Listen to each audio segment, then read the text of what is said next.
যে বাজেটটা হলো আপনার 7,90,000 কোটি টাকার 7,90,000 কোটি টাকা, তো সেটা এখন রেভিনিউ আহরণ টাহরণ দিয়ে তো সব দিয়ে কীভাবে এটা অর্গানাইজ ফান্ডটা কীভাবে জেনারেট হবে তার একটা ছোটোখাটো হিসাব দেওয়া হয়েছে আর কি। জি এখন সেটা আপনার যেমন রেভিনিউ কালেকশন ধরা হয়েছে প্রায় 5,64,000 কোটি টাকা, 500 from internal sources right in the tax or revenue other ফর্মে আর কি। কিন্তু ঘাটতি হতেছে আপনার প্রায় 226,000, 2,26,000 কোটি টাকা। ওইটা কীভাবে ডেফিসিট বাজেটটা যে থাকবে সেটা কীভাবে আহরণ মিট আপ করা হবে। তো এখানে শো করা হয়েছে যে 1 লক্ষ কত বলে 1,01,000 কোটি টাকা, 1,01,000 কোটি টাকা এর থেকে বিদেশি লোনের উপরে বিদেশ থেকে গ্র্যান্ড লোন 1,25,000 হচ্ছে ইন্টারনাল, আর 1 লাখ বলছে ইন্টারনাল রিসোর্সে। মানে ইন্টারনাল রিসোর্সের সমস্যাটা হয় কি আপনার প্রেশারটা গিয়ে ব্যাঙ্কিং সেক্টরে পড়ে যায় আপনাদের উপর। হ্যাঁ, আর কোনো অল্টারনেটিভ কোনো সোর্স থাকে না। তো যদি ব্যাংকে যখন সরকার টাকা নেওয়া শুরু করে দেয় তখন কিন্তু আমাদের একটু অসুবিধা হয়ে যায়, তখন লিকুইডিটি ক্রাইসিসের সমস্যা থাকে আর কি। তো আমি যেহেতু আমাদের যে বর্তমানে যে finance adviser, honourable finance adviser, উনি আসলে তো গভর্নর ছিলেন বাংলাদেশ ব্যাংকের, উনি সম্পূর্ণভাবে ওয়াকিবহাল জিনিসটা কতটুকু ইম্প্যাক্ট ক্রিয়েট করবে। তো আমরা যতই বলে যাই বিভিন্ন সোর্স থেকে হবে লোকালি, কিন্তু হয় না এটা পরে আলটিমেটলি ব্যাংকে এটা এসে যায় আর কি।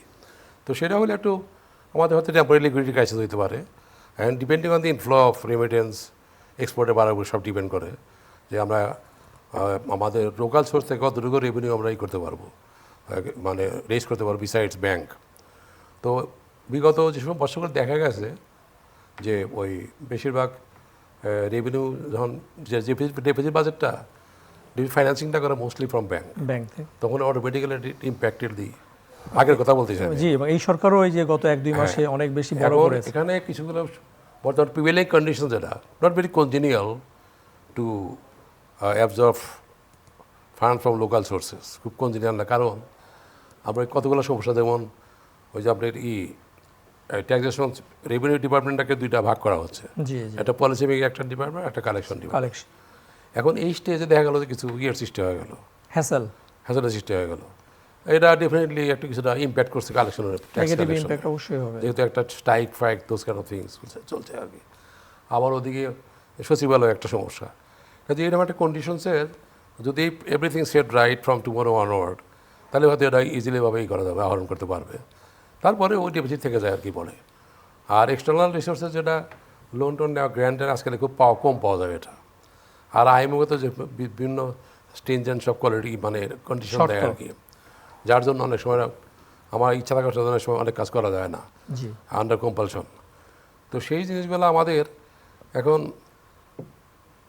টাইম সিলেকশন যে সময়টা করা হচ্ছে, যেমন রেভিনিউ ভাগ করা হচ্ছে, হ্যাঁ আইএমএফের তো প্রেসক্রিপশন হচ্ছে যে যেটা ভাগ করতে হবে two raise more revenue collection from local sources from the tax payer. তো সেটা সময়টা কতটুকু হয়েছে আর মানে ভাগ করাটা সময়টা কতটুকু যুগোপযোগী বা মানে কনজিনিয়াল, এটা খুব বলা খুব মুশকিল আর কি এই সময় মধ্যে। তবে আমার মনে হয় যদি রেভিনিউ ডিপার্টমেন্ট আবার if they're on track again, এই বর্তমানে সমস্যাটা হচ্ছে, তাহলে হয়তো রেভিনিউ কালেকশনটা কিছুটা প্রমোট করতে লক্ষ্য অর্জনটা সম্ভব। আর যদি ওটা কন্টিনিউ করে তখন একটা সমস্যা হয়ে যাবে।